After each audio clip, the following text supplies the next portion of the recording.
Suspense.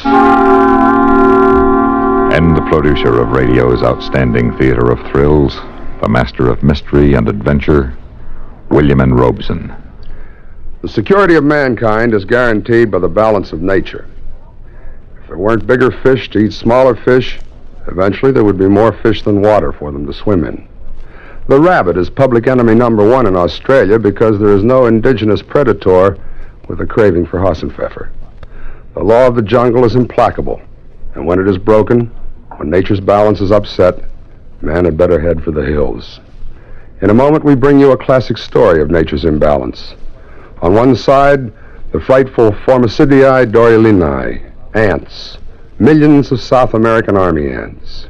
And on the other, a man who knew no fear. Listen then, as William Conrad stars in Leiningen versus the Ants, which begins in 60 seconds.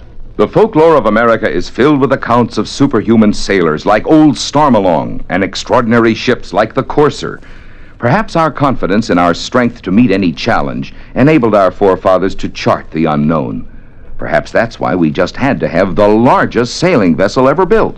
She was so big that all the officers and men were mounted on horses. Her masts penetrated the clouds, and the top sections were on hinges so they could be bent over to let the sun and moon pass.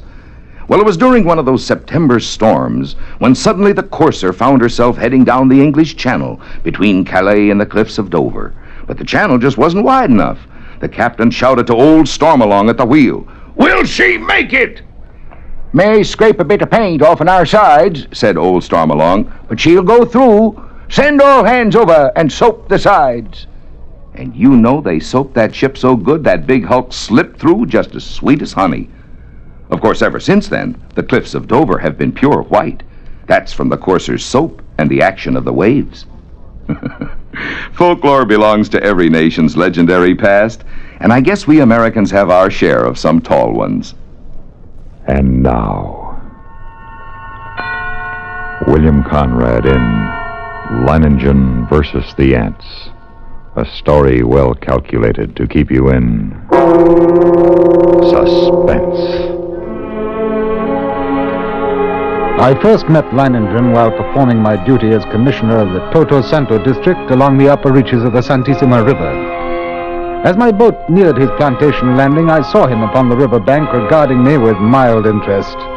A great hulk of a man with bristling gray hair, bulky nose, and lucid eyes.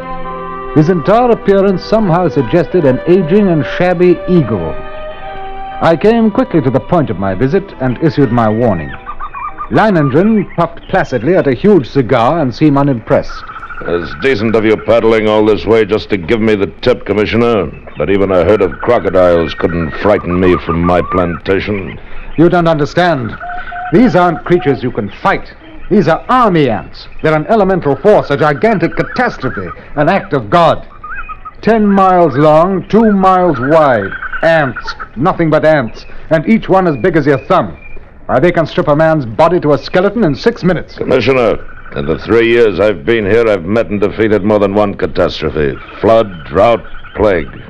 I'm not going to run from this one. I tell you, Leiningen, you don't know these ants. But he merely sat there, puffing at his cigar and regarding me with a grin. But I knew it was hopeless. As I boarded my launch and cast off, I felt a sudden resentment toward this obstinate madman. And yet with it was something else. I'd never met a man like this before. I stood on the bank Couldn't of the help river wondering watching what the commissioner's combination of launch balance until it may I- rounded a bend and was lost to sight.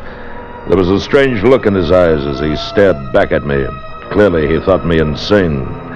Well, he would have not been the first to think so. But I knew my own powers. I was sure of myself. I had seen men defeated many times, and always for the same reason. That only strengthened the central argument of my life. That intelligence, directed aright, always makes man the master of his fate.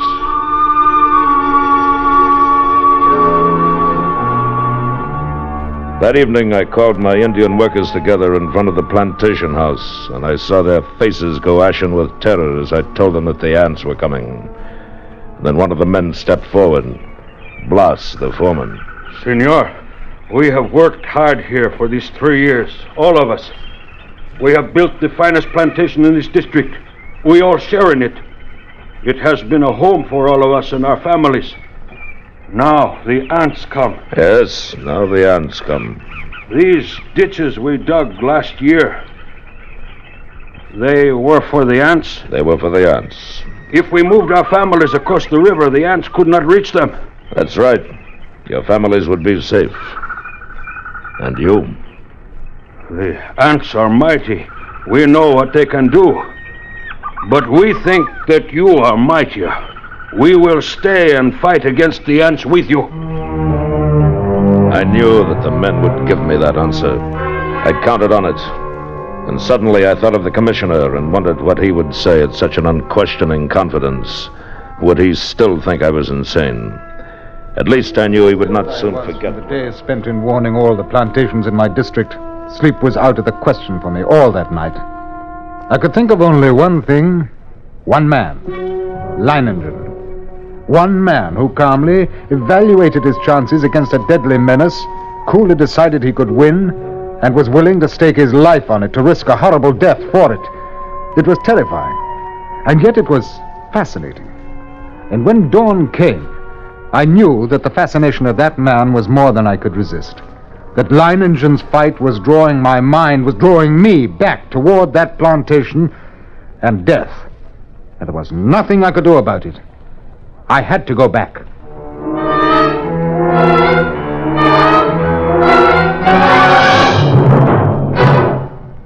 The second act of Suspense continues in 1 minute. Do you know the Social Security benefits to which you will be entitled when you separate from the service and take a civilian job? Here's a tip from Social Security. When you open an account at a store, a special record is usually started for you. When you get a Social Security account card, a personal record is also started for you, using both your name and the number of your card. To be sure your Social Security record is correct, it's a good idea to check your Social Security record every few years. To get a statement of your earnings from the Social Security records, you can use postcard form 7004. This form is yours by writing to Social Security, Department 15, Hollywood 28, California.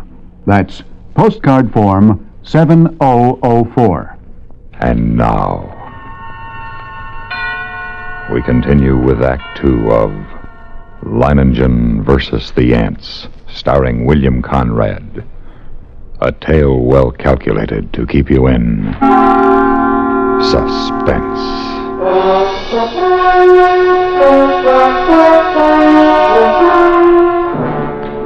It was 10 o'clock in the morning when I rounded the bend below Leiningen's plantation. I put him at the dock and tied up the launch. And then I saw him standing on the bank above me, arms folded, stubby cigar in his mouth, and a sardonic grin on his face. Back for another warning, Commissioner? No?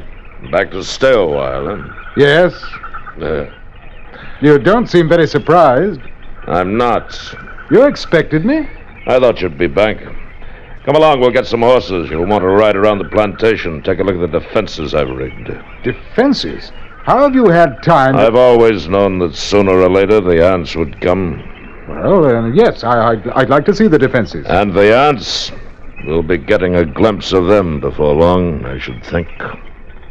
Yes, and the ants. The defenses Leiningen had devised were quite impressive. Surrounding 3 sides of the plantation like a huge horseshoe was a ditch 12 feet wide. The end of this ditch ran into the river, which formed the 4th side of the plantation. And at the upriver entrance to the ditch, Leiningen had constructed a dam by which river water could be diverted. A large hand wheel controlled the floodgate of the dam. As we approached the ditch and rode along it, I could see that it was nearly full. How do you like my first line of defense, Commissioner? Well, it's reassuring. Like a moat around a castle. Unless the ants know how to build rafts, they won't reach the plantation. But this is only the outer moat. There's a better one than this. Come along, we'll go up to the high ground where the buildings are. We can get a view from there. Leiningen. I didn't see any women or children around the plantation, or any animals. Yes, that's right. We moved them across the river. Oh, then even you think that there's danger? Not because of danger, Commissioner. Matter of efficiency. Efficiency? Cuts down on the efficiency of the men if they're worried about their families. Critical situations only become crises when oxen and women get excited. Here we are. See the ditch? Well, it's much smaller than the other. You've noticed how all the buildings are on this piece of high ground. This inner ditch surrounds them, and it's lined with concrete. Yes, but even filled with water, this is no barrier. It's not big enough. Why, if the ants get this far, they'll get no farther. This ditch wasn't built for water, Commissioner. You see the pipes leading into it? See those storage tanks on the hill? Huh? Gasoline. They can throw up a wall of flame. You care to bet they won't like that? Oh, I dare say they won't. Look, Commissioner. Over there on the horizon. Yes, there are your ants. Look at them. It was a sight I'll never forget. Over the range of hills, as far as I could see, crept a darkening hem, ever longer and broader until the shadows spread across the entire slope, and then downward, uncannily swift, and all the grass and bushes on the entire slope was being mowed as by a giant sickle, leaving only the vast moving shadow extending, deepening, and moving rapidly nearer. They're a hideous lot, aren't they? Oh, Leiningen, we can't last against that. Look at them. Why, they could fill your ditches with their corpses and still have enough to destroy every one of us. We've got to run for it. No. They haven't gotten to us yet, and they never will. Come along. We'd best get back to the men. The hostile army was approaching in perfect formation. No human battalions, however well drilled, could ever hope to rival the precision of that advance. Along a front that moved forward as uniformly as a straight line, the ants drew nearer and nearer to the water ditch. And as they approached, two outlying wings of the army detached themselves from the main body and started marching along the sides of the ditch, no doubt expecting at some point to find a crossing. And during this hour-long flanking movement, the main army remained still. Across the scant 12 feet of ditch, I stared at them, and they seemed to stare back at me.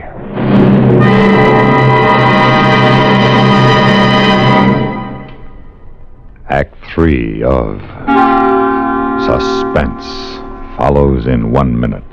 This is Johnny Baker with Communism on the Spot. The communists often talk about the will of the people, but unfortunately their actions don't match their words. For example, in January 1918, the Bolsheviks broke up by force of arms the Constituent Assembly, the first and only parliament in Russian history freely elected by universal suffrage. The Bolsheviks dispersed this democratic body by military force because they feared the will of the people, which had given them only 25% of the vote, and their leading political opponent twice that number. The communists have never come to power in a free election anywhere, and they probably never will. Not the will of the people, but their own will to power is their main concern. And now, we continue with Act 3 of Leiningen versus the Ants, starring William Conrad. A tale well calculated to keep you in suspense. Around 4 in the afternoon, the ant scouts having found no crossing, there was a stirring among the main army, and then an immense flood of ants, about 100 yards in width, commenced pouring in a glimmering black cataract down the far slope of the ditch. Thousands drowned instantly, but the rest began using the bodies as bridges. Leiningen immediately swung into action. Teneo! Get to the dam, open the floodgate wider, get the water in the ditch moving faster. Si, senor. Look at them drown by the thousands. Yes, but they keep coming. All right, men. Busy with the shovels now. Dump some sand and clods on them. See how they like that. You with the petrol sprinklers. Start pumping. That's it. I don't like it, Commissioner. They don't like it a bit. Look at them. Yes, but how about the ones on the far side of the ditch? Whole clumps of them rolling into the water. The rest are using them for bridges. Yes.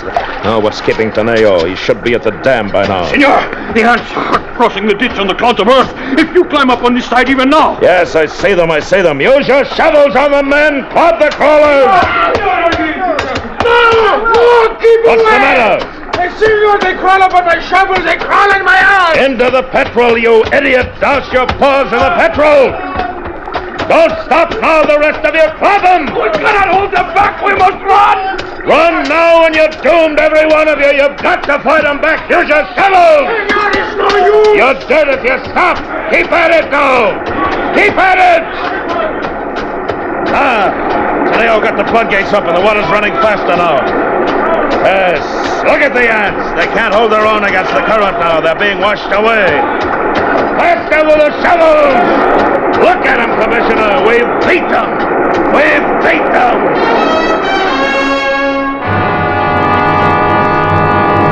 It was true. Leiningen had won at least the first round. The floodgates were left open to forestall any night crossing. I allowed myself to hope that the ants would go on, would pass us by. But when the dawn came, the dark blanket was still there, motionless across the ditch.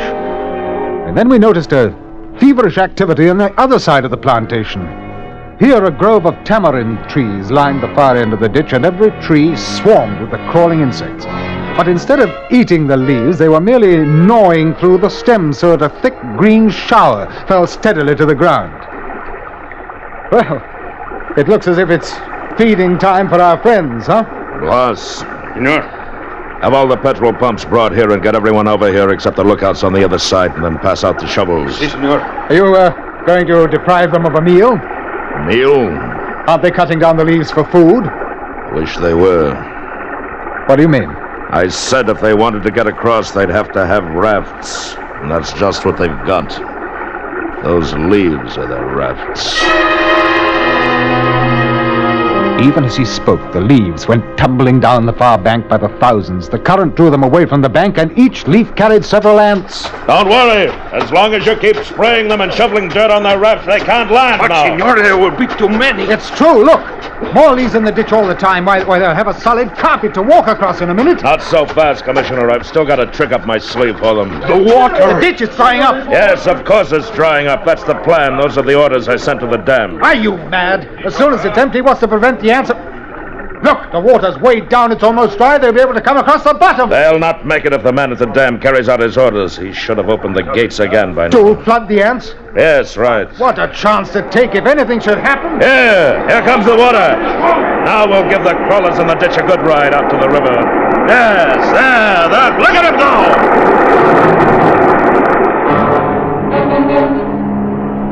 Leiningen's tactics were successful. At first, the violent flow of water raced through the ditch, overwhelming leaves and ants and sweeping them along. 3 times the ditch was emptied. 3 times the ants raced across the bottom, and 3 times the water arriving just in time carried them away. But the 4th time, as the water lowered nearly to the bottom of the ditch, we waited in vain for the rushing waters. And then... Senor! What's the matter? What's gone wrong at the dam? The ants. Just as the man at the dam lowered the water almost to the bottom, the ants attacked the dam. Before he could open the floodgate, he was almost surrounded. He ran. The ants kept coming. They were across the ditch. Leiningen stood motionless, absorbing the news of his defeat without a word. Then he raised his pistol and fired 3 shots. The prearranged signal for all the men to retreat instantly to the second line of defense, the concrete-lined ditches 2 miles from the point of invasion. Soon after we arrived there, the natives commenced straggling in, silently. Leiningen waited until all of them had gathered, and then he spoke to them. Well, lads, we've won the first round, lost the second. But we'll smash the crawlers yet. Anyone who thinks otherwise can draw his pay and push off. There are rafts enough on the river and plenty of time still to reach them. You stay then. Good. Thank you, lads. And you, Commissioner? I can't persuade you to give up the fight. You cannot. Well, then I stay too. Yes, I knew you would. Senor, a few of the ants have reached the ditch. They're trying to get across? No, senor, not. I didn't think they would. There's plenty of food out there for them. Food I've spent 3 years in raising. It ought to last them until morning anyway. Yes, we were safe for the moment. But the next morning, the black swarm was solid around us, and their shock troops were hard at work. They were dropping shreds of bark and twigs and leaves into the petrol-filled ditches, forming a floating bridge across the surface of the liquid. Leiningen stood silently watching this operation, and I could see a grudging admiration in his face. Then, after several hours, the attack came. Down the ditch they poured, thousands of them, and across the bridge of twigs, rapidly approached the inner side. Leiningen sat motionless watching them. Leiningen, for the love of God, don't sit there like a statue. They'll be on us in a moment. Let them fill it first. Now. All right. Everyone back from the ditch. Go on. Ross, hand me the torch. Now, we'll see how our friends like a little heat around them. Flames from the ditch shot into the air, devouring the ants by the millions. It was some time before the petrol burned down to the bed of the ditch, but when it did, the devils came back for more. Again Leiningen fired the ditch to destroy them, and still again they came on. But at each successive firing, the task of the ants grew easier because of the film of ash which now covered the petrol. And as they returned to the assault time after time, a slow, sickening horror crept into my mind. I looked quickly at Leiningen and then at the gasoline tanks. He read my gaze and nodded slowly. That's right, Commissioner.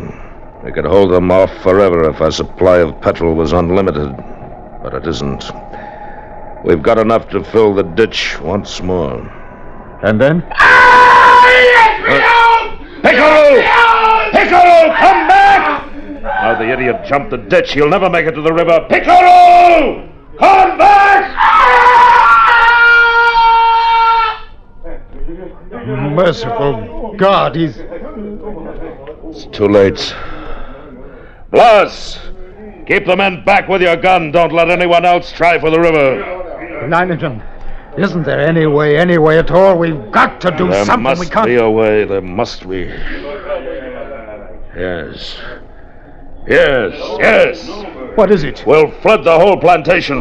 Flood? But how? We've got to close the floodgate at the dam. That'll do it. You're mad. The dam is nearly 2 miles away. 2 miles of ants. Lads, listen to me. Listen, lads. I'm proud of you. Now there's still a chance. By shutting the floodgates in the dam and flooding the whole plantation from the river. The moment I'm over the ditch, set fire to it. That'll allow time for the flood to wash away the ants. And then all you have to do is wait for me. Why, it's impossible. You can't get to the dam, let alone get back. That's where you're wrong, Commissioner.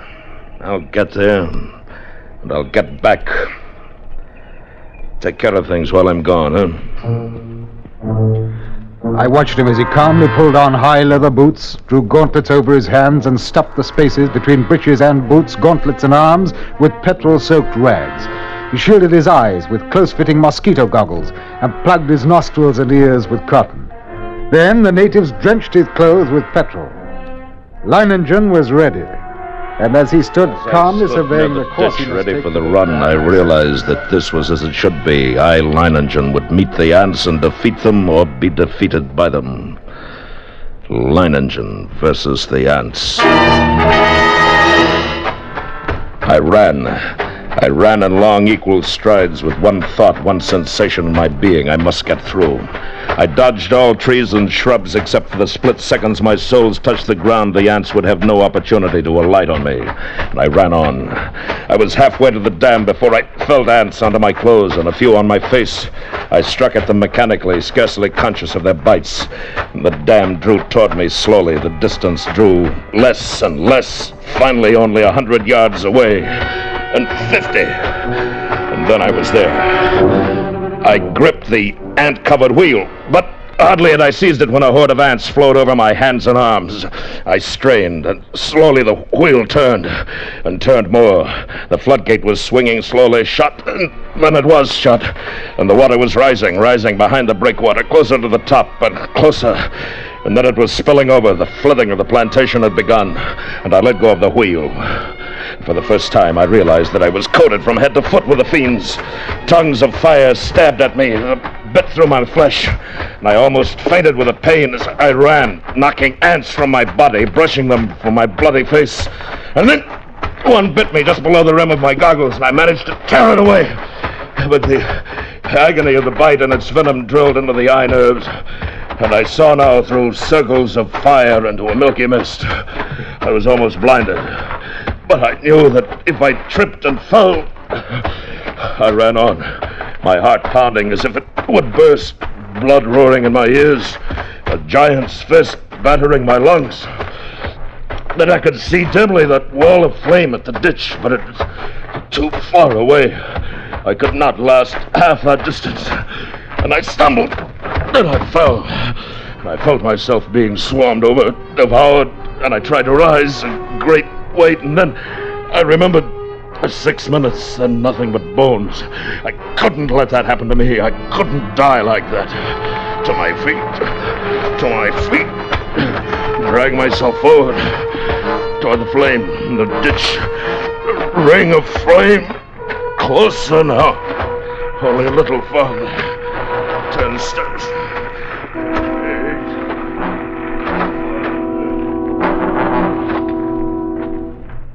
8. It seemed we had waited for hours, when all at once, through the blazing ring around us, an apparition hurtled and fell full length on the ground. Leiningen, alive with ants, unconscious, with blazing eyes and lacerated face. We rushed to him, stripped off his clothes, and tore at the ants that covered him. His body seemed almost one open wound. In one place I could see a white bone. Later, as the curtain of flame lowered, I looked out where that blanket of ants had been and saw only a vast expanse of water covering the entire plantation. The ants were gone, drowned, and Leiningen had won.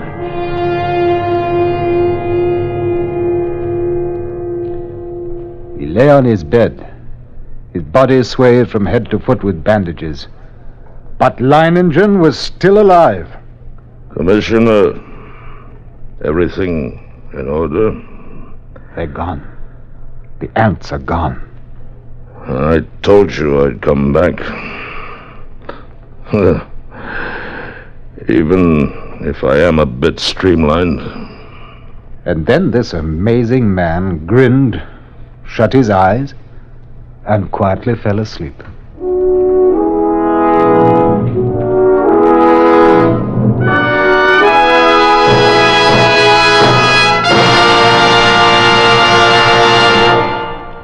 Suspense, in which William Conrad starred in William N. Robeson's production of Leiningen versus the Ants, adapted by Robert Reif from the original story by Carl Stevenson. Listen again next week when we return with Man from Tomorrow, starring Frank Lovejoy. Another tale well calculated to keep you in suspense. Supporting Mr. Conrad in Leiningen versus the Ants were Ben Wright, Lou Merrill, Donald Buca, and Don Diamond. Suspense.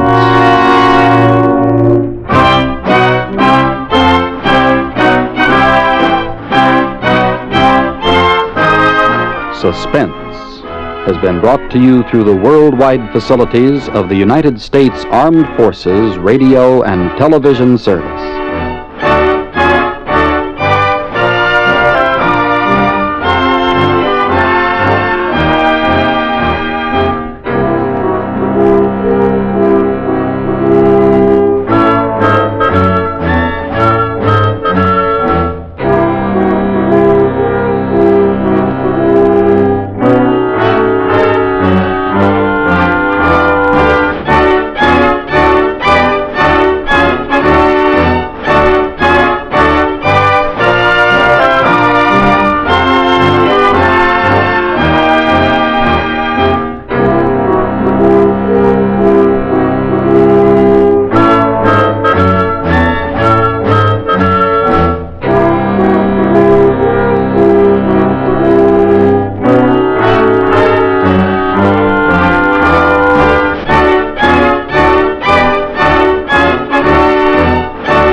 Suspense.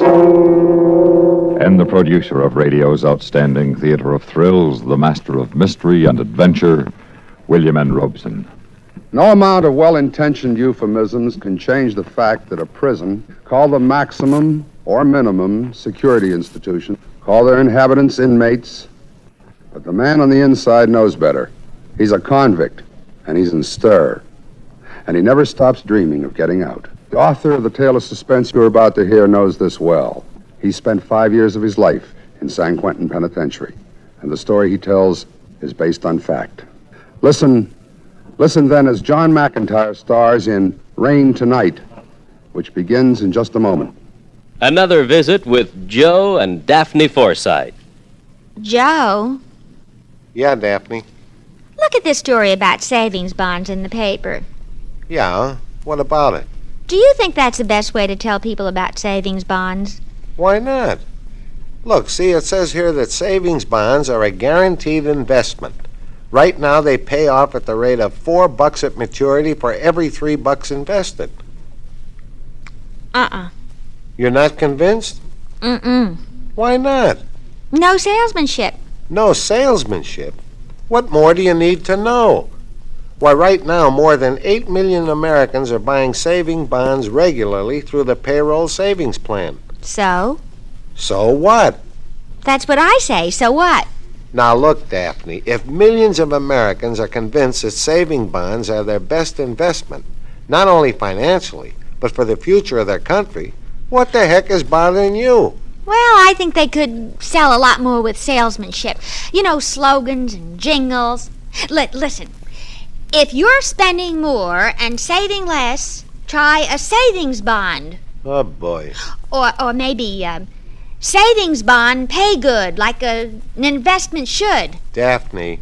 You get a lot to like in a savings bond. Interest, earnings guaranteed. Wow. Well, did I sell you? Yeah, but I forgot what it was you were selling. Savings bonds. I'll take 100. Oh, Joe. And now, Rain Tonight, starring John McIntyre. A tale well calculated to keep you in suspense.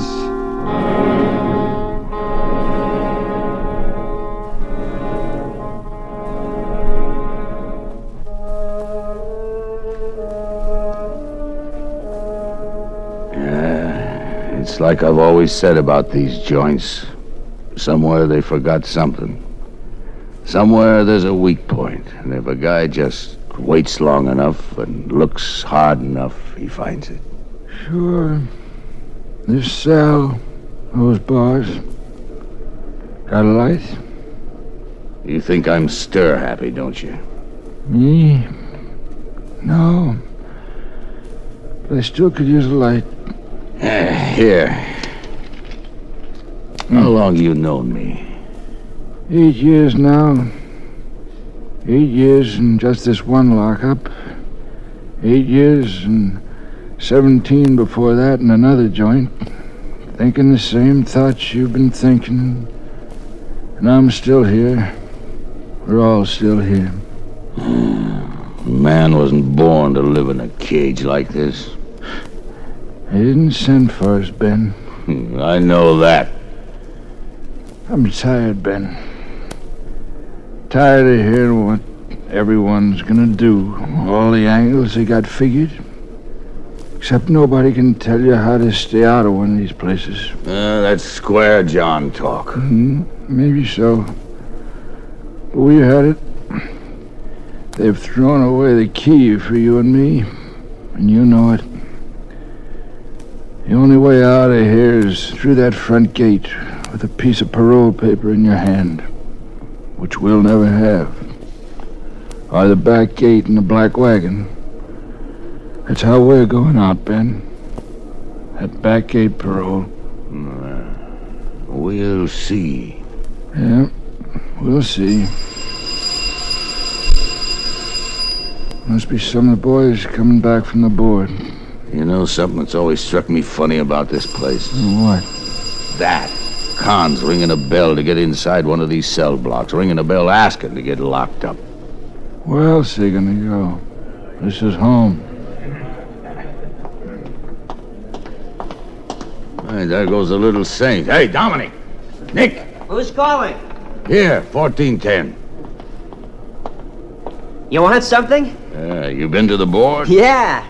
You must be getting short. I got my time set. I'm going home in 30 days. Good, kid, good. Listen, Dominic, don't let anyone know your business.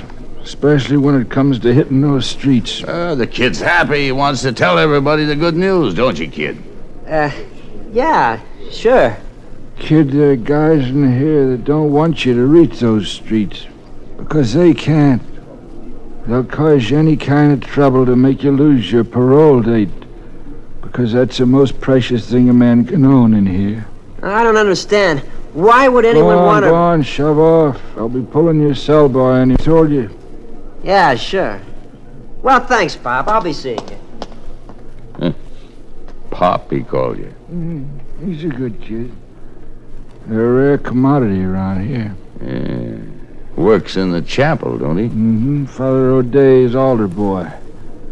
That's why everybody calls him the Little Saint. Yeah, quite a handle. Kid should have never been in here in the first place. What was it, joyriding with someone else's heap? That's what I hear. Well, I'm gonna turn in. Yeah, me too. Sorry I've been so preachy, Ben. But you know how it is. We all get a little tight-strung at times. Yeah, I understand. Sure. You know something? What? I think I'll go to chapel this Sunday. Maybe the little saint can show me the way to heaven.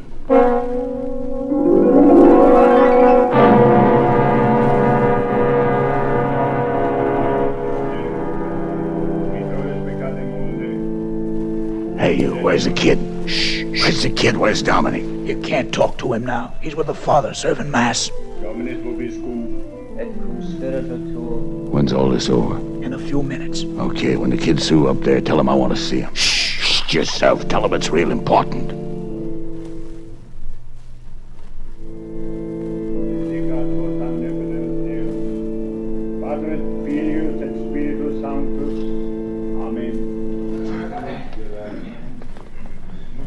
Hey, kid. Huh? Yeah, you. Yeah. What do you want? I got a favor to ask you. Let's take a walk to the yard. What kind of a favor? Well, you're real short for the streets, and a man as short as you just can't afford any sort of trouble, can he? That's for sure. I'm gonna keep my nose clean. Haven't you got some folks outside? Yes. Mother, father, brothers, sisters? I got 2 brothers. I bet they want to see you real bad. You them too, huh? I ought to be splitting, really. I got some Wait a things minute, to do. kid. You're being awful impolite to a friend. I still haven't asked a favor I wanted to ask. Well, what is it? How would you like to help an old con like me go home? Say even before you do. How wouldn't that make you feel good? Look, I got a shove. I think you ought to wait, kid. Hear me out. Why? Because you and me are going to form a partnership. We're both going to need each other. Me to make sure I let you keep your health and your parole date. And you to help me crash out of this lousy joint. You're crazy. I don't want anything to do Listen with to you. me, punk. You see that sky up there? That says storm, lots of rain, probably by tomorrow night. Tomorrow afternoon, I want you to see that I get a ducat, that I get called to see the chaplain. Make up any kind of story, personal troubles, my old lady, anything, but make it good. Because before tomorrow night's over, either I'm going to be free or you're going to be dead.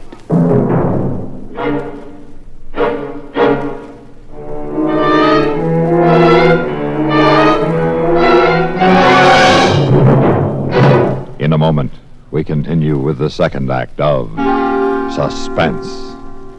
How can heroism be acknowledged and symbolized? Recognition of outstanding heroism takes the form of America's supreme military decoration, the Medal of Honor. It is awarded to those members of the United States Armed Forces who distinguish themselves conspicuously by gallantry and intrepidity at the risk of life, above and beyond the call of duty, in action involving actual conflict with an enemy.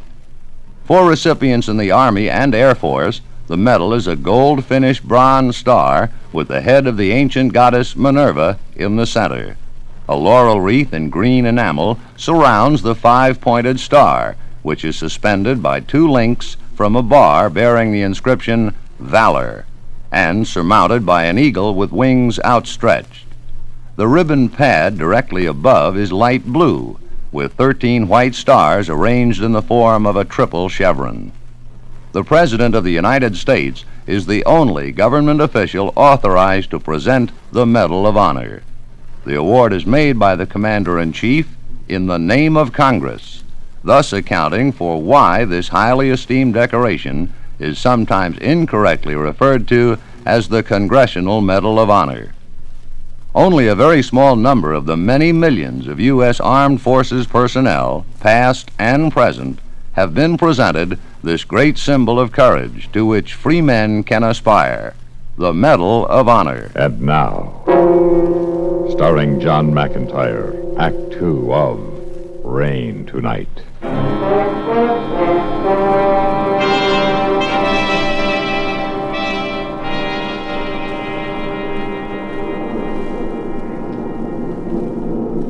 Looks like a real storm is cooking up. It's early still, and already it looks like the middle of the night outside. What time is it, anyway? 5:30. You know, I used to like the rain as a boy. But in here, it depresses a man.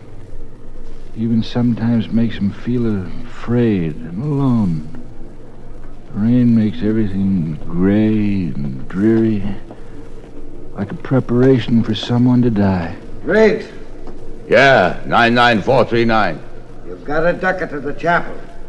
I'll pull a bar in a few minutes. Be ready to come out of your cell. Yes, sir. What's with this chapel bit? I asked to see the father. You asked to see the father? Yeah, what's wrong with that? Nothing, but I never quite figured you going to any priest. I got problems. Only problem I've ever known you to have is how to crash out of this place. Suppose you cut the question so I don't have to give you silly answers, okay? Oh, I get it. I saw you in the yard talking to the little saint yesterday. Now you're getting a ducat. There's got to be a connection. Pop, you're forgetting something you and me learned in the streets a long, long time ago. When nobody knows nothing, then nobody can tell nothing. All out, fourth gear. Well, here I go.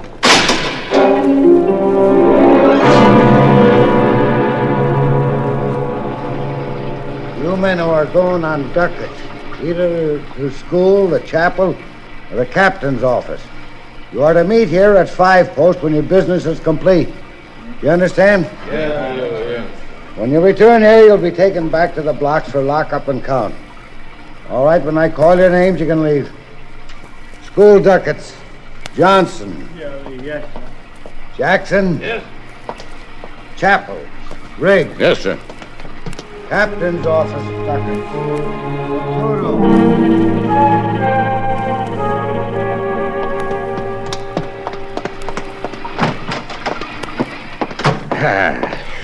Boy, it's really coming down.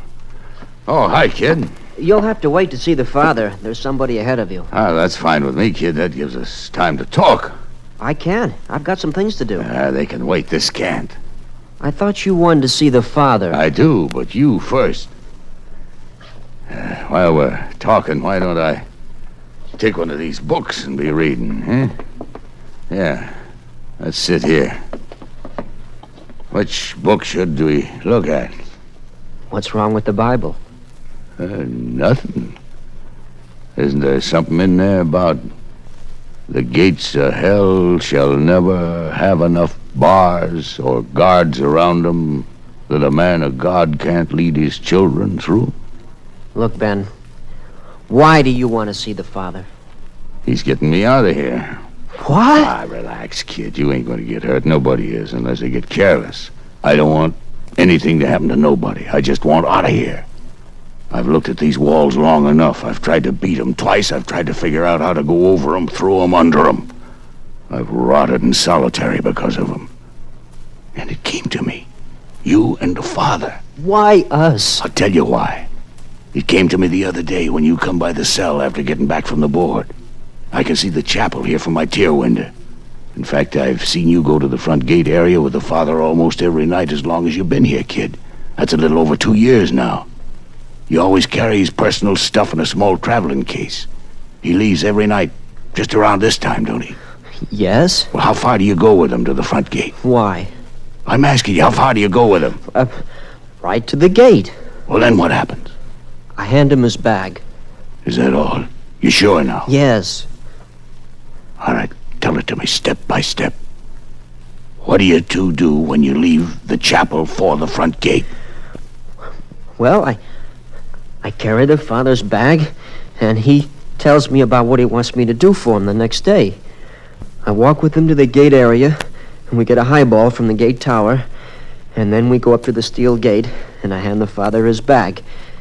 And then he goes to the main gate by himself. I make that steel gate, and I'm on my way out. But what about me? He'll think I'm mixed up with you. Tell me up. Nobody's gonna get hurt unless they try to play hero. What are you gonna do with the father? Nothing permanent. He stays right here in the chapel. Just you and me take that big walk. All alone.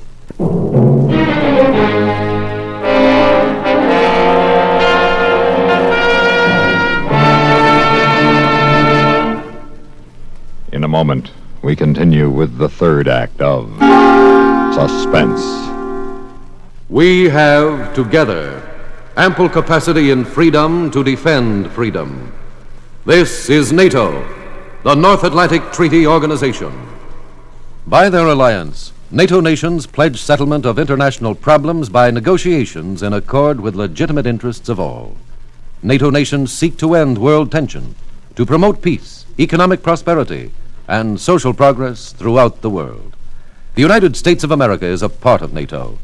You should be aware of and alert to the objectives and programs of the North Atlantic Treaty Organization. And now, starring John McIntyre, Act 3 of Rain Tonight.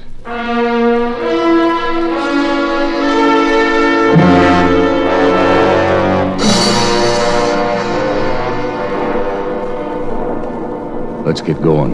You tell the father I'm here. No pig Latin either. What are you gonna do with the father? That's not your worry. You tell the father I'm ready to see him. Come on. Yes. Riggs is here to see you, Father. Oh, yes. Send him in, please. You can go on in. You too, kid. You come in with me. But you don't need Oh, me. yes, I do. We all stay together. Let's go. Oh, come in, Mr. Riggs. Dominic, you might as well tend to your last-minute chores. I'll be ready to leave shortly. He stays here, Father. Father, he wants to use Shut you up. as... Sit down, the both of you. What is this? I'm sorry, Father, but like I've been telling the kid here, I ain't got no choice. I want to get out of this joint, and you two are my only key. Now, if nobody tries nothing, nobody gets hurt.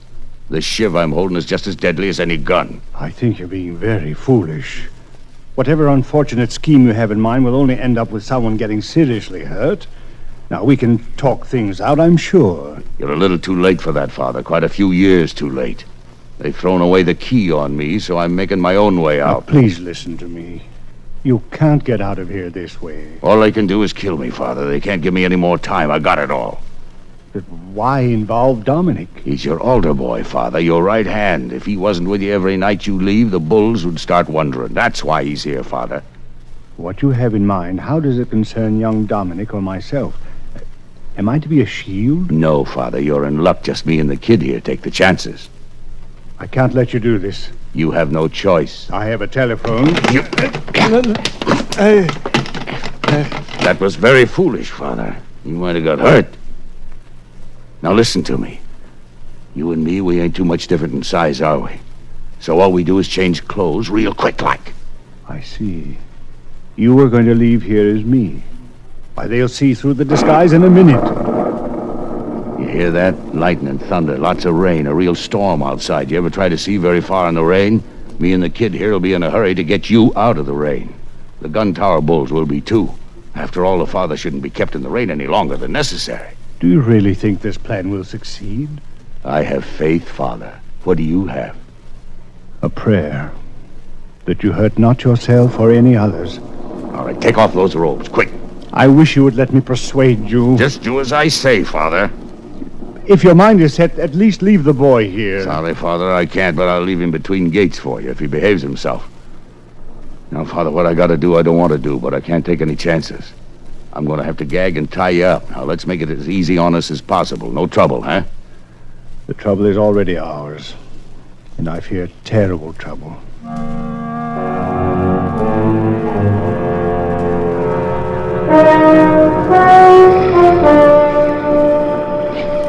Okay, kid, let's take that walk. No tricks. Everything like it's always been. I hear you. Okay, let's go. Not so fast, kid. Let's make it look natural-like. Here. I'll be trying to cover you like maybe the father would, huh?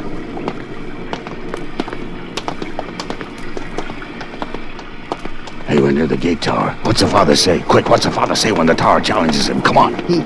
He just says Father O'Day and escort, that's all. You sure? Yes. All right, here we go.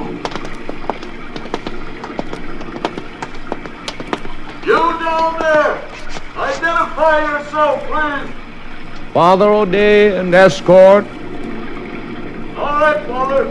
You may go ahead. Okay, kid, let's go. I'll go through between gates first. You follow quick.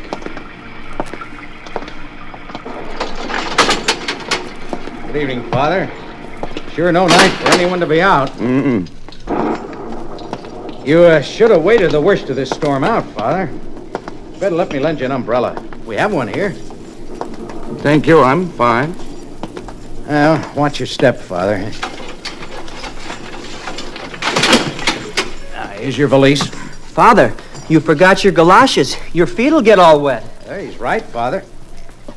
Hey, you there, those shoes, they're prison shoes. You there, halt! Father O'Day. Let go of me, you crumbs! Let go of me! I'll get you, kid! I'll get you! I'll kill that little squealer! I'll kill that dirty little rat! I had it made. I had it made. The kid did you a favor, Ben. You might have gone out in that rain and caught your death of cold.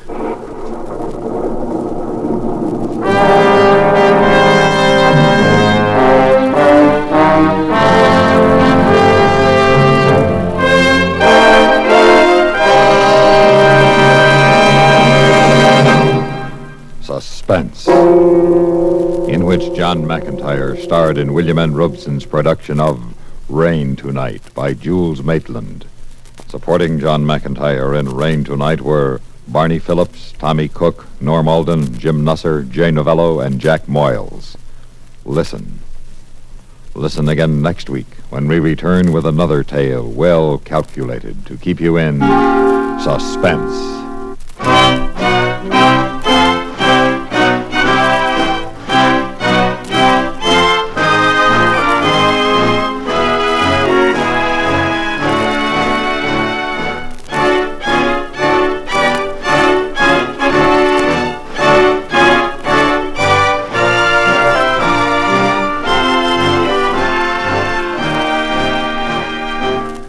This is the United States Armed Forces Radio and Television Service.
Suspense.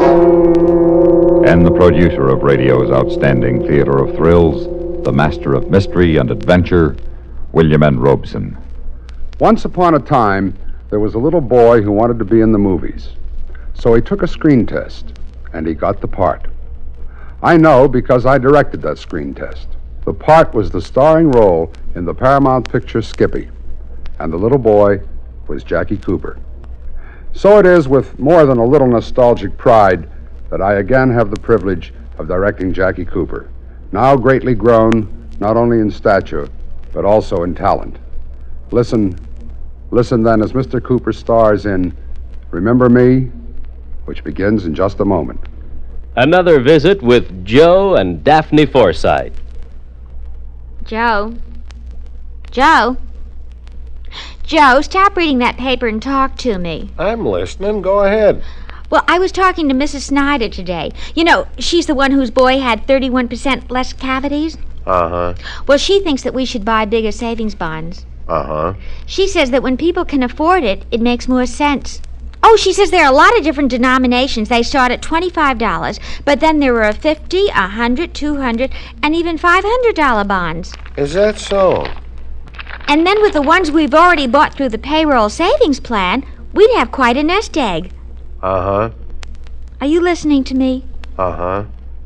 Did you know that the total accumulated compounded semi-annual interest of the Series E savings bond will amount to 93 1/3% of the original purchasing price? Uh-huh.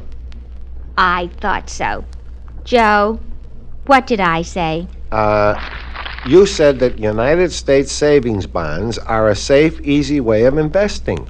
I did. That they help guard our country's freedom. And? They're the best investment in America's future. I said something else, too. Oh, yeah. You said that the total accumulated compounded semi-annual interest of the Series E savings bond will amount to 93 1/3% of the original purchase price. Well, now, how did you do that? Husband's trade secret. And now, Remember Me, starring Jackie Cooper, a tale well calculated to keep you in suspense.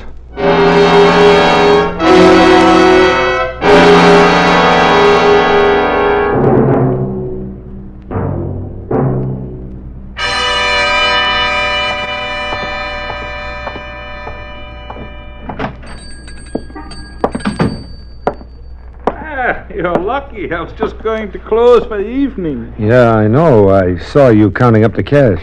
From the street? Maybe I should be more careful, huh? Yeah, maybe you should. All right, let's have it. What? The cash. This is a stick-up. No, you can't do this. You can. This gun says I can. Now empty that cash register into a paper bag, all of it. But it isn't worth your trouble. This is just a little grocery store. Get out of my way. I'll do it myself. No, you get out of here, you dirty hoodlum. Hey, please, shut up. Oh.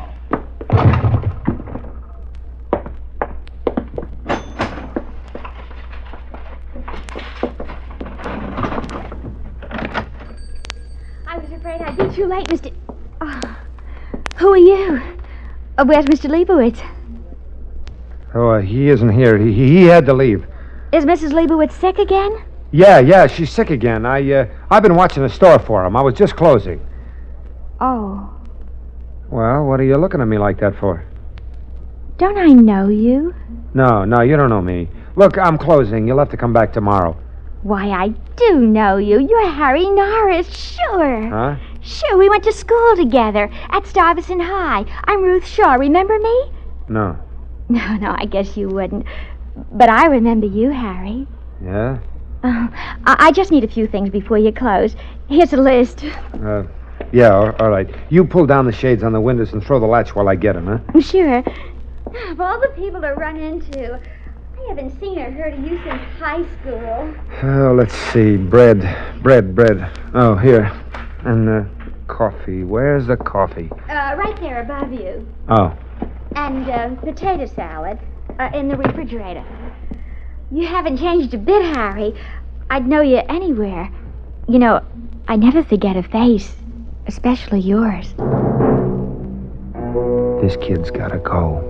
She could put the finger on me, but fast when they find the old man's body. Now I gotta kill her, too. But not here. Someone might have heard the shot and called the cops. I gotta get out of here and take her with me. All right, here's the potato salad. Now, what else you want? I guess that's all. Just put it on my bill. Yeah, sure. Oh, this bag's heavy. Oh, here, let me carry it for you. Well... Oh, come on. I'll walk you home. We can talk about old times. Well, I only live around the corner on 3rd Avenue. Come on, then. Oh, I forgot. What? I need flour, too. Flour? Yes. I'll get it. Oh, that's all right. I can carry a bag of flour at least. Want me to get the light? Yeah, please.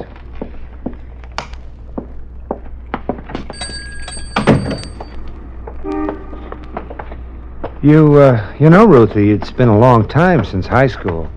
You've got a good memory for faces. I know. I'm sorry I don't remember you. Well, you wouldn't. You were a big shot. A football player and all that stuff. All the girls had a crush on you, Harry. Did they? Sure. Who do you live with, Ruthie? Your family? No, I'm a big girl now, Harry. I live all by myself. That's all I wanted to know. She lives all by herself. So I'll get rid of her in her own apartment and no witnesses. Well, here we are. Home sweet home. Well, not bad. You fix it up by yourself? Yeah. Here, let me take the bag. Sit down while I put this stuff away. Sure. Yeah. You fix this place up okay. Nice view, too. Yeah, of the L. It goes right past the window. But you get used to that, too. You should have seen it when I moved in. It was really a mess.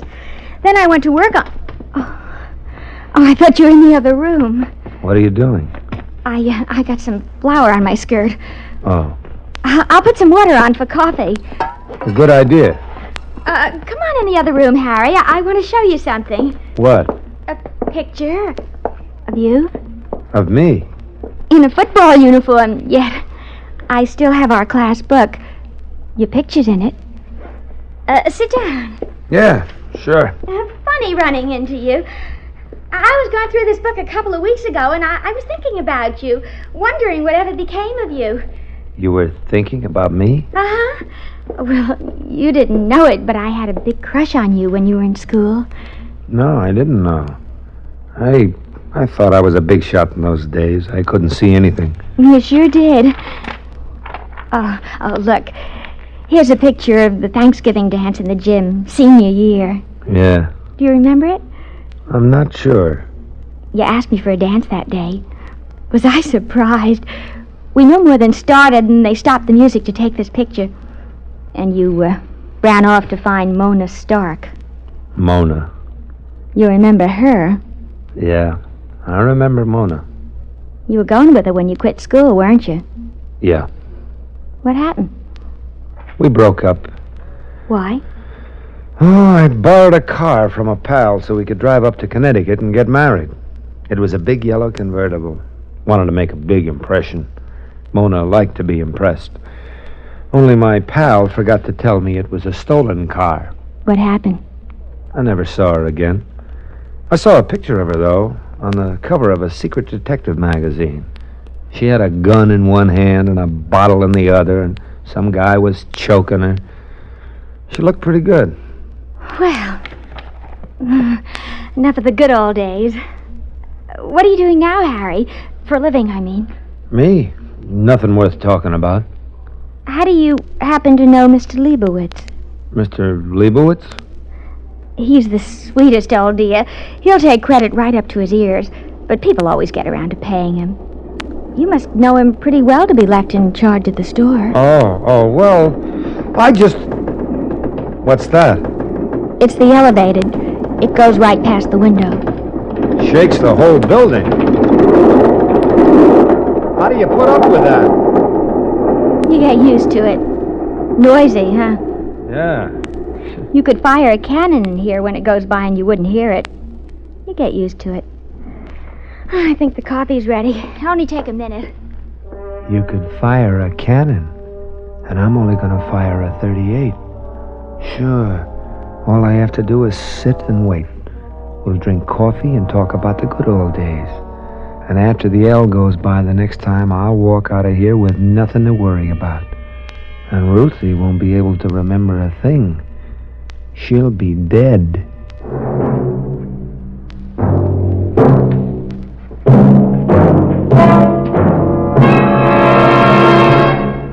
In a moment, we continue with the second act of Suspense.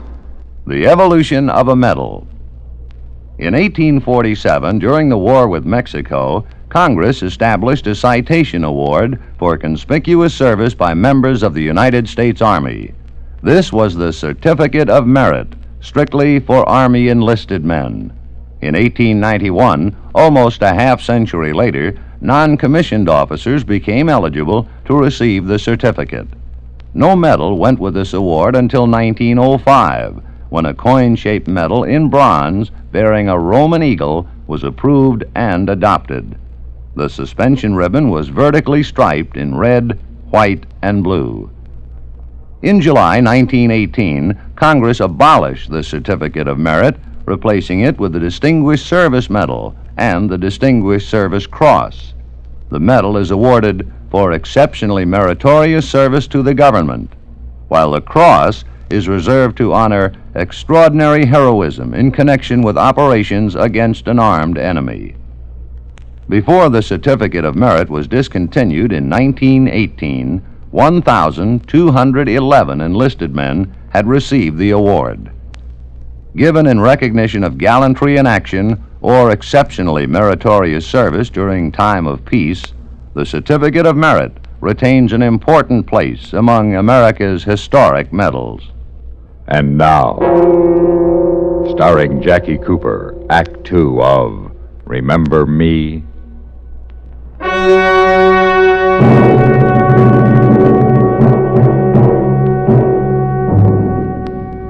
She's only got a few minutes to live, only until the elevator goes by again. No one will hear the shot. They'll find just two bodies a couple of blocks apart, and I'll be miles away. All I have to do now is wait for the L. Here we are. Hot coffee. Good. Sugar? Black. There you are.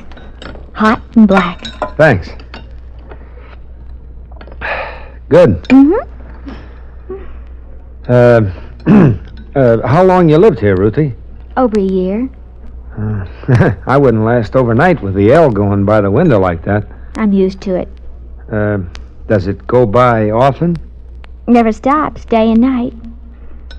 I'll warn you the next time I hear it coming. Yeah, you do that. Harry Norris, here in my apartment. What? I just can't get over running into you like this. Yeah, that's the way it goes, I guess. I can still see you the way you were in school. I remember a football game with Astoria High. You got knocked out and they carried you off the field. We were losing the game and you came back in all bandaged up and you put us ahead. I was so proud of you. I thought you were wonderful. We hardly knew each other. I knew you. Well, I waited outside the gym that night to see if you were all right. I saw you leave. You had a little bandage on, right there, where that tiny scar is now. Oh, this one? Uh-huh. You waited around to see if I was okay, huh? I even followed you home that night. I was afraid you might pass out on the street and there would be no one to take care of you. So I followed you. No fooling. Instead of going home, you stopped in at a pool room, and I waited outside for hours. You did? Then it started to snow, and I went home. Funny, I don't remember seeing you, and yet you were around so much. Funny. Well, I was a pretty horrible-looking kid then. Nothing wrong with you now, Ruthie. Oh. I wonder how Mrs. Leibowitz is doing. Mrs. Leibowitz? Oh, well, you can drop by in the morning and find out. You like living alone this way? I love it. Don't you get a little lonesome? Sometimes. But I have friends in the neighborhood, and we get together and have crazy times. How come you never got married, Ruth? I never met the kind of man I'd want to spend the rest of my life with, I guess. No boyfriends? No one? It's kind of your fault, Harry. My fault? Uh-huh. When a girl has a crush on a fella and nothing happens, she goes on thinking that maybe someday something will happen. And in the meantime, the other fellas just don't mean much, I guess. You mean you felt that way about me? I did once, when we were in school. But I got over it. Did you? Sure. I guess. You're a funny kid. I don't get you. Forget it, Harry. I wish I could remember you. What you look like. Like I said, I was pretty awful. What are you looking at? Your scar. It's no larger than a match head. Yeah. I can hardly feel it. Oh, and you have another tiny scar on the side of your nose. Right here. Where did you get this one, Harry? A fight, I think. Always the tough guy. That's why the girls liked you so much. You treated them so rough. Did I? And you ignored them most of the time. Yeah. The way you're ignoring me right now. Am I? Only inches between us, and you ignore me. Ignore this if you can, Harry. Ruthie. Ruthie, baby.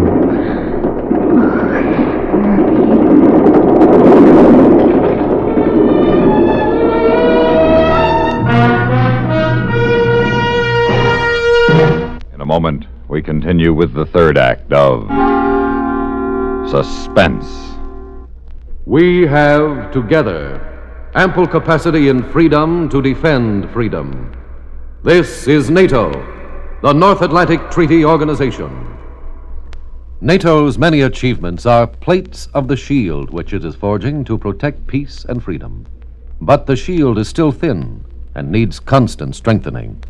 True, NATO forces in Europe cause any potential aggressor to exercise caution, but these forces are insufficient to remove all threat of attack.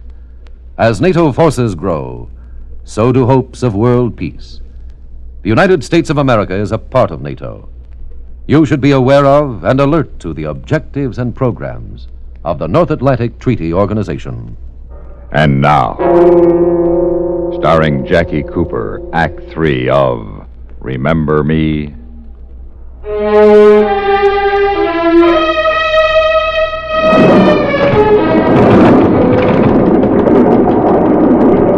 Honey, I forgot to warn you. The L just went by. Ruthie. What's the matter, Harry? I don't know. I must be getting soft in the head. I came up here to do something, and now I can't. The things you've said, the way you act, making me feel like I mean something to you. All the time I didn't know you were alive. Honey, if I really mean anything to you, you'll help me. I need help. Ruthie, can I trust you? Of course you can, baby. I'd do anything. What the? Ruthie, are you home? Who's that? I don't know. Honey, it's Jimmy. Whoa! Don't make a sound. Look, Ruthie, you do as I say or you're gonna get hurt. Now, you see this gun? It'll be against your side, like this. Act like you've been asleep and answer that guy and get rid of him, understand? All right, now I'm taking my hand away from your mouth, but you be careful. I don't want anyone to know I'm here. Now, get rid of him. All right, Harry. All right, I'll get rid of him. What's going on out there? Ruthie? Oh, Jimmy, is that you? Yeah. What do you want? It's late. Are you all right? Of course I am. Why didn't you answer when I knocked? I've been asleep. What do you want? Well, nothing, honey. I was worried about you, that's all. Worried? About me? Sure, you said you were going to stop by Old Man Leibowitz's place for groceries on your way home. I did stop there. What about it? Was everything okay? Tell him yes. Yes, everything was all right. Well, Mr. Leibowitz was held up tonight. He was shot. Mrs. Leibowitz came down to the store and found him dead behind the counter. Ruth? I heard you, Jimmy. Well, the neighborhood is full of cops. They say it happened less than an hour ago. Get rid of him. I was worried about... I'm all right, Jimmy. I'll see you tomorrow. Okay, sweet. Hey, don't I get a good night kiss? I'm not dressed. Good night. Okay. Good night, honey. I'll see you tomorrow. You killed him. Yeah, I killed him. You're gonna kill me. I'm gonna kill you. I have to. Yes, you have to. I could fix you good with the police. Yes, you could. That'll teach you to remember old school sweethearts. You almost got it before, but you mixed me up a little. You made me forget what I came up here to do.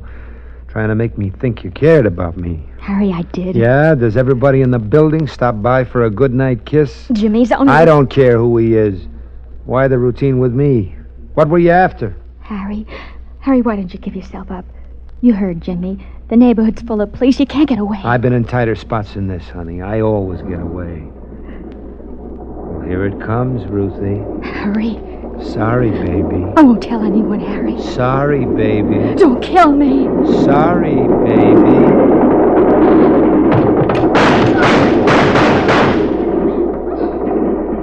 It's all right, miss. It's all right. Is he dead, officer? Yeah. I didn't know whether you'd get here in time. It was close. You really used your head spilling flour all the way from the store to your apartment. You see him shoot the old man? No. No, when Harry opened the refrigerator, I saw Mr. Leibowitz's reflection in the door. He was sprawled out behind the counter, all bloody. How'd you keep this guy here so long without him killing you? We had a lot to talk about. I knew Harry a long time ago. There were things I remembered about him. But he didn't remember me.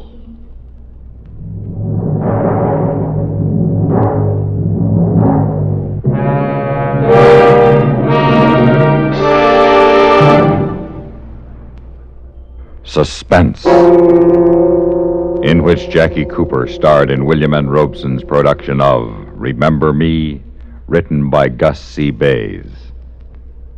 Supporting Jackie Cooper in Remember Me were Sandra Gould, Barney Phillips, and Norm Alden. Listen.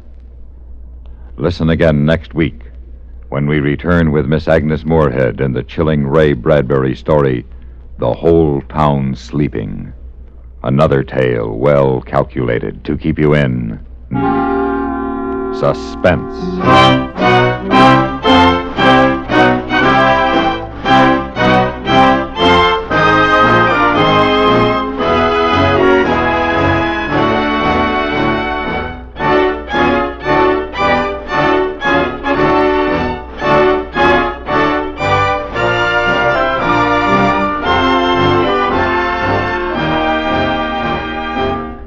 This is the United States Armed Forces Radio and Television Service.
radio's outstanding theater of thrills, the master of mystery and adventure, William N. Robeson. One man's war is another man's history lesson.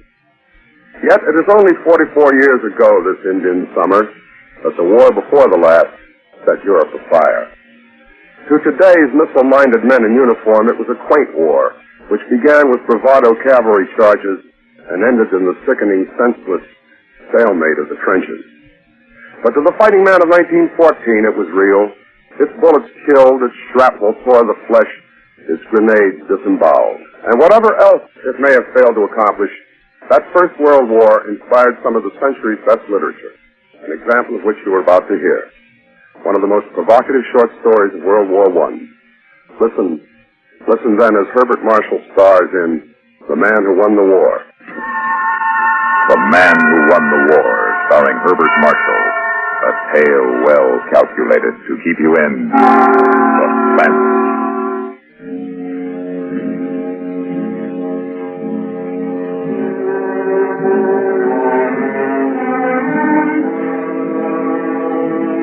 Years is a long time in any man's life. And beyond counting when it is spent in disgrace and exile. It was 10 years ago tonight I first set foot upon this Flemish beach. I returned here tonight under a sort of compulsion, like a criminal returning to the scene of his crime. But I am no criminal, and what I did here 10 years ago was no crime. Oh, I'm so tired of forever staying, and of forever being disbelieved. Guten Abend. Huh? What? Who's that? It's I. You're not Rector. Did I not see you at dinner tonight? At the inn in the village? Oh, yes, I'm staying there. And I believe we are the only two guests. Won't you sit down? This driftwood log should be big enough for two. Thank you. You are English, Mr. Oh, yes, excuse me. Bradman's the name, Roger Bradman. Yes, I'm English. And you, I take it, you're German. That's right, Mr. Bradman. 10 years ago, we were at each other's throats. Yeah. And for what? What indeed? If I may say so, Mr. Bradman, it seems strange to find an Englishman in a channel watering place in October. Yes, I suppose it does. Midsummer at the time we flocked to the beaches. But then you don't find any Germans on the Belgian coast these days, at any time of the year. No, we are not exactly welcome here. And no wonder, after what we did to this country. It could have been worse. Did it? You might have won the war instead of losing it. Here on this beach 10 years ago. What? 10 years ago tonight on this beach. That's when you lost the war. I know because I'm the man who won the war. That is a most extravagant statement. Oh, I'm well aware of it. No one has ever believed it. No one. But it's true. Perhaps I would believe it. Would you? I might if I knew the details. Well, you wouldn't be interested. No one is. I am very much interested. I can't for the life of me see why. Believe me, Herr Bradman, I would like very much to hear your story. Very well. You see, when the war began, I was placed in command of the destroyer Fire Drake, attached to Admiral Hood's battle forces, North Sea Patrol. On the night of October the 28th, 1914, the Fire Drake was cruising up the Belgian coast to join the main fleet. We had taken aboard some extra shells and ammunition at Plymouth, along with several cases of Scotch whiskey, since the fleet was looking forward to extended action. And I'm afraid those cases were uppermost in our mind that night as we sat around the wardroom after dinner. I say, Commander, what brand of whiskey did ship's supplies put aboard? No, I didn't think of looking. I did. Cameron Highlander, it said on the boxes. And a very bonny brogue, too. That wouldn't be a hint, would it, Mr. Gilliam? Oh, no, sir. But it is nippy on deck tonight. Do you concur, Mr. Ainsley? Yes, indeed, sir. The wind's got a bite to it. Man could catch himself a nasty cold out there tonight. Very well, you scoundrel. Hopper. Aye, sir. Go down to the storeroom and break out a bottle of that whiskey we took aboard this afternoon. Aye, sir. Any news on the fighting front in Flanders, sir? What there is all bad. Our forces have a handful in the center. On the right, the French are just barely holding. But the real danger is right off there, to starboard. How's that, sir? The left flank, the Belgian sector. Von Kluck's Third Army is pressing hard. If he breaks through the Belgian line, you can write off France. The Kaiser will be in Paris in a week. Oh, here's Hopper with our wee drop. You needn't have bought the whole case, Hopper. I wanted you to see it, sir. I opened 4 of them, and the contents are all the same. Yes, I was right. It says Cameron Highlander on the box. Yes, sir, but the contents are not Cameron Islander whiskey. They're Cameron Islander uniforms. What? Yes, sir. See? Here's the kilt, and the Glengarries, and the sporrans. Where's the whiskey? Well, as near as I can make out, there ain't any, sir. What I'd say is that them boxes contain nearly 200 Scotch Islander uniforms. I'm afraid this will be a dry voyage, gentlemen. So what shall I do with these boxes, sir? We'll stow them out of the way until we make port again. Aye, sir. There's the speaking tube, sir. Please, Mr. Tweddle requests the captain come to the bridge. Acknowledge, will you please, Mr. Gilliam? Yes, sir. Now, what kind of trouble do you suppose Tweddle's run into? Coming along, Ainsley? Might as well. Can't bring kilts and Glengarries.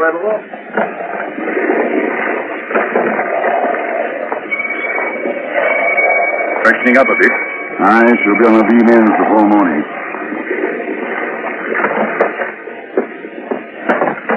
Yes, Mr. Tweddle? Thought you ought to see this, sir. Well?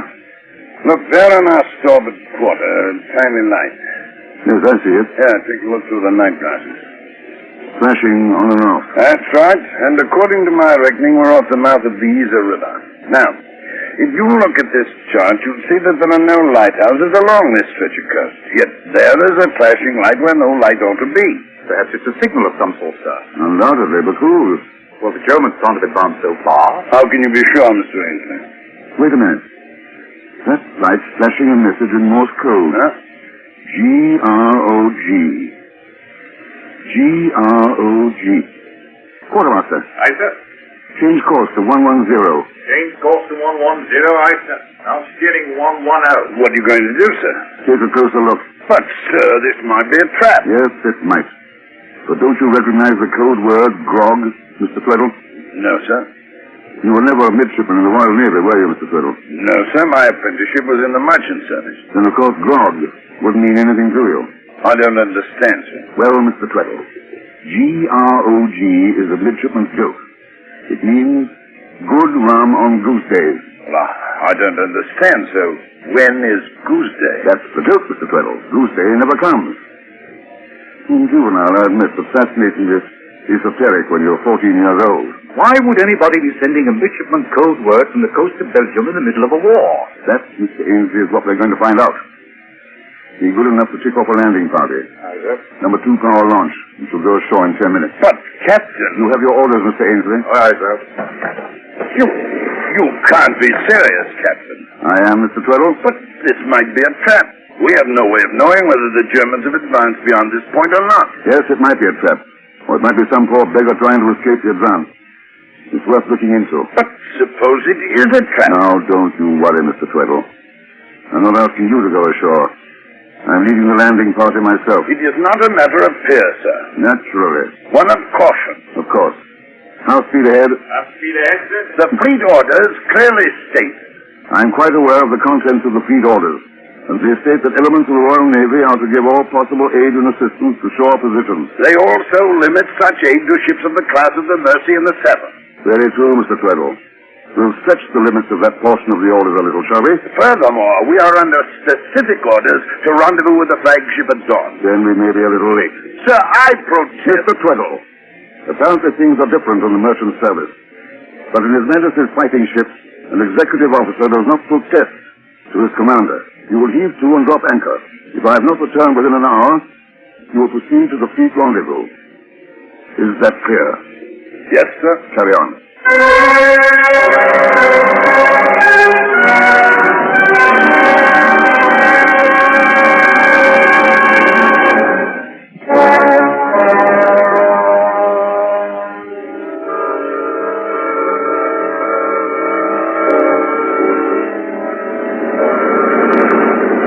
sir. We're about half a mile down the beach from the light now, sir.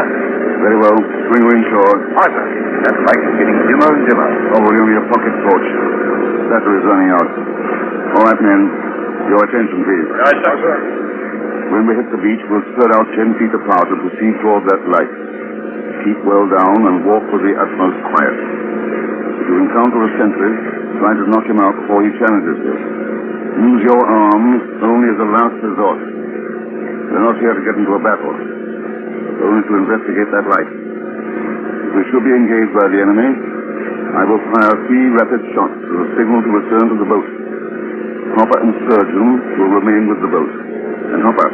Yes, sir. If we have to retreat in a hurry, wait until the last possible moment before you shove off. Yes, sir. Any questions? No, sir. All very clear, sir. Well, brace yourself, lads, for coming into the surf. Now, men, over the side and hold your rifles high.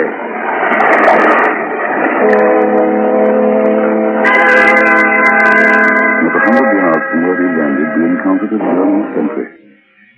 He was asleep, poor beggar. I suppose you figured no one would be around with sand dunes in the middle of the night, and he'd undoubtedly done it. He was sitting on a log, and he'd taken off his boots, burying his 18 feet in the cool sand. I'm afraid he wasn't a very cheerful example of the German military machine that night. For with no trouble at all, Mr. Ainsley and I crept up on him and had him bound and gagged before he was quite awake. There we are. Don't think he'll give us any trouble now, sir. I shall think not. Now, my friend, bleiben Sie ruhig und Ihnen wird nichts passieren. We'll take him along, Mr. Ainsley. All right, sir. Margaret, put on this fellow's spiked helmet and remain a tense close. If a relief sentry appears, take care of him. But no shooting unless absolutely necessary. Yes. Let's get a move on, men.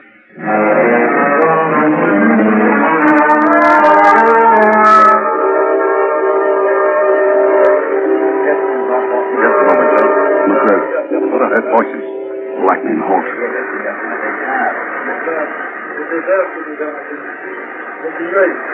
They're speaking French. They're allies. Still, we must make certain. Take 2 of the men and come up on them from the rear. Aye, sir. I'll approach from this side. I'll do the talking. If it's a trap, I'll give the signal to fire. After one volley, break for it. And rendezvous at the launch. Yes, sir. Evans, Stanley, come with me. Wilson, Rodman, North. Aye, sir. Follow me quietly. We keep low. Yes, sir.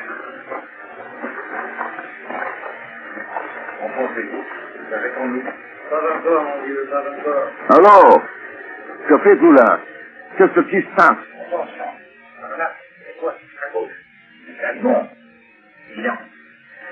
Qui va là? Vos amis, anglais. Ah, Dieu. Enfin. Par ici. What did he say, sir? He said to approach. They're Belgians or French. Come on, men. Salut, mes amis. Est-ce que vous parlez anglais? Why, yes, I speak English a little. Oh, good. I dare say your English is better than my French. May I introduce myself? I'm Commander Bradman, of His Majesty's ship Firedrake. I can't tell you how glad I am to meet you, Commander. I am Major de Lesseps of the 3rd Belgian Dragoons. You see, Lieutenant Chapotin. Enchanté, Monsieur Commandant. And here's one of my officers, Lieutenant Ainsley. Good evening, gentlemen. Bonsoir, monsieur. And, who is this who's bound and gagged? Oh, an enemy sentry we picked up on the way. You can have him. Thank you. We saw your light from the ship. Whatever made you flash the word grog? I thought a Royal Navy man might respond more quickly to grog than SOS. It was an inspiration, but where did you learn it? Oh, yeah, I used to sail in the regattas at Cowes when I was younger. One of my best friends was Albert Hollister. He was a midshipman in those days. Percy Hollister. Know him well. He's striper now. Gunnery officer on the Repulse. Now, we can go into that another time. What's the reason for your signal, Major? Simply this, Commander.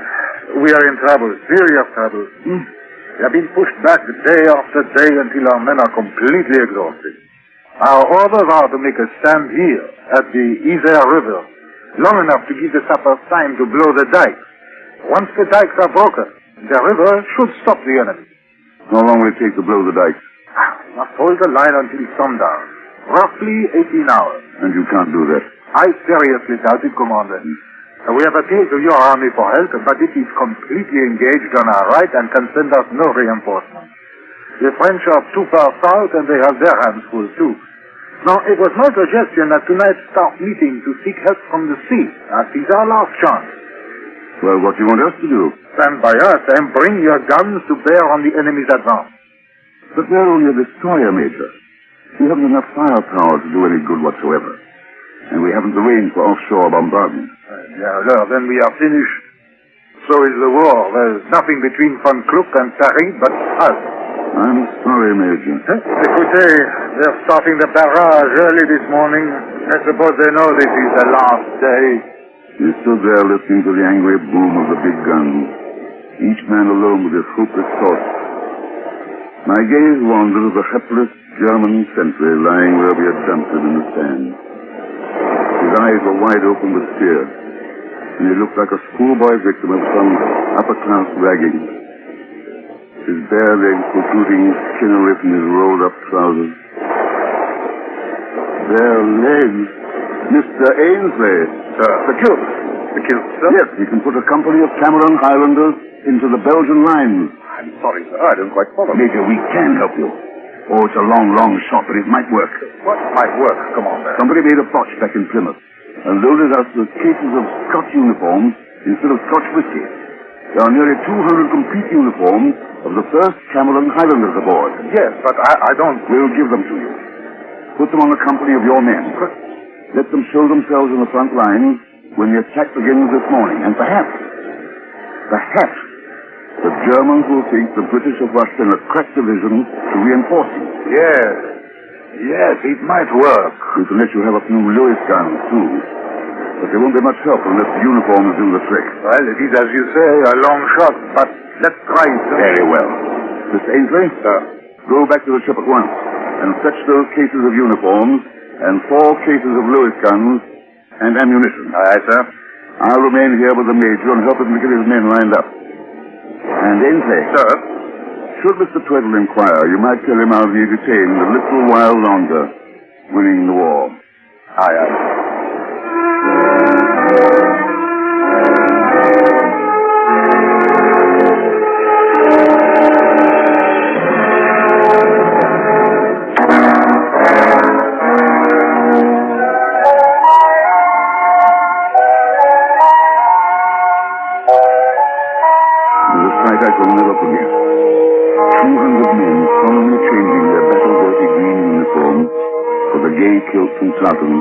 In the pale light of the setting moon. Everything was done with the utmost respect and attention. And it seemed to me that the bright pad put new energy as well as hope in the battle-weary Belgians. They look like the real thing, don't they? They certainly do. You know, I believe it will work. I'm sure it will. Oh, I nearly forgot, sir. What, Agent? Mr. Tweddle asked me to tell you the flagship has been trying to reach you on the wireless. What do they want? Mr. Tweddle didn't say, sir. No, they'll have to wait till this business is finished. Mr. Tweddle said he'd reply, sir. Oh, very well, then. Well, Commander, that's the last of them. 1,000 thanks, sir. Not at all. Scotch kilts are precious little use to a ship full of sailors. But they may do a turn for you this morning. I feel sure they will. Well, we must be on our way. Less than an hour till daybreak. Goodbye, Major. Goodbye, Commander. You must look me up after the war. Always reach me at the Navy Club in James's Square. Thank you, sir. I'll do that. Au revoir. Au revoir, Major. Bonne chance and all that sort of thing.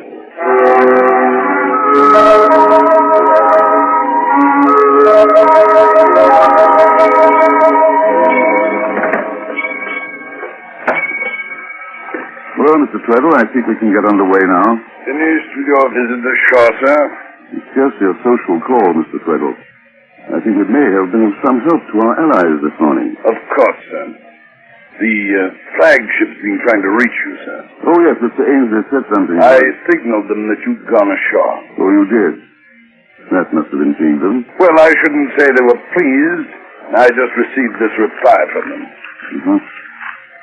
As senior officer present aboard, you are ordered to take command of Firedrake and proceed to Fleet Rendezvous immediately. Well, that's a neat double cross, Mr. Tweddle. I'm sorry, Mr. Bradman, but my responsibility is to the ship on which I serve. Yes, I can see that it is. However, since you are once more aboard... Oh, no, Mr. Tweddle. You have your orders from the flag. Follow them. Meddling rule-book sailor, his captured wireless message has made an unnecessary embarrassment for me. But I had no doubt that my explanation of the night's work would fully satisfy the Admiral. So let Mr. Tweddle have his little moment of triumphant command. I stood out of the starboard bridge wing as it pulled away from the Belgian coast. And through my binoculars in the grey dawn, I thought I saw the flashing red and yellow of the Cameron flag as the last day of the first battle of Flanders began. As I expected, the Admiral made a thorough investigation of the matter, and a few days later I faced him in his quarters aboard the flagship. Commander Bradman, your little adventure of a few nights ago involved some very serious breaches of discipline. You disposed of war material without authorization. You left your ship without authorization. You deliberately violated the fleet orders regarding assistance to land forces. And I managed to stop the German advance dead in its tracks. We know that the German advance has been stopped, Commander, but it was stopped by opening the dikes of the Yser River, a plan which has been part of the Belgian and French grand strategy for years. Sir, the dikes would never have been opened if the Belgian line hadn't held that last day of the battle. And they held because the German attack was slowed down. And it was slowed down because the Germans thought the Belgians were reinforced by the 1st Cameron Highlanders. I have given your story the benefit of every doubt, Commander. I've even queried the Belgian General Staff to try to substantiate it. I have the reply. They have no record of any unit being outfitted in Highlanders' uniform. This was not a General Staff matter.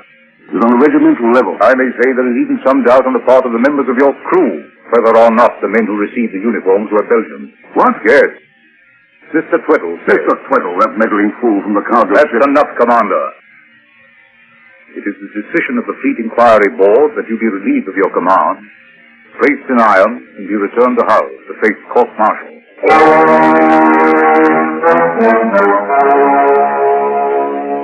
Well, that's about all there is to tell, Herr Bexel. The court-martial at Hull sustained the Board of Inquiry's decision, and I spent the rest of the war in prison. Afterwards, I naturally had to leave England. And wherever I went, sooner or later, Vancouver, Singapore, Melbourne, the story, their story, followed me. Sooner or later, some ex-Navy man would turn up to recognize me, and I would have to move on. And that's the way it's been since. Moving. Moving, always moving. Until at last I was compelled to return to this very spot where it all happened. Why, I don't know. I know. You do? Yes. To find someone who believes you are the man who won the war. Do you believe it? Yes. You see, I too have been compelled to return here tonight. You? Why? Because I am the man who lost the war. What? Yes. I am the German sentry you found asleep at his post. Then there was nothing more to say. Nothing to say. He turned and walked slowly back along the beach toward the sleeping town. I suppose the tomb was the loneliest being on earth.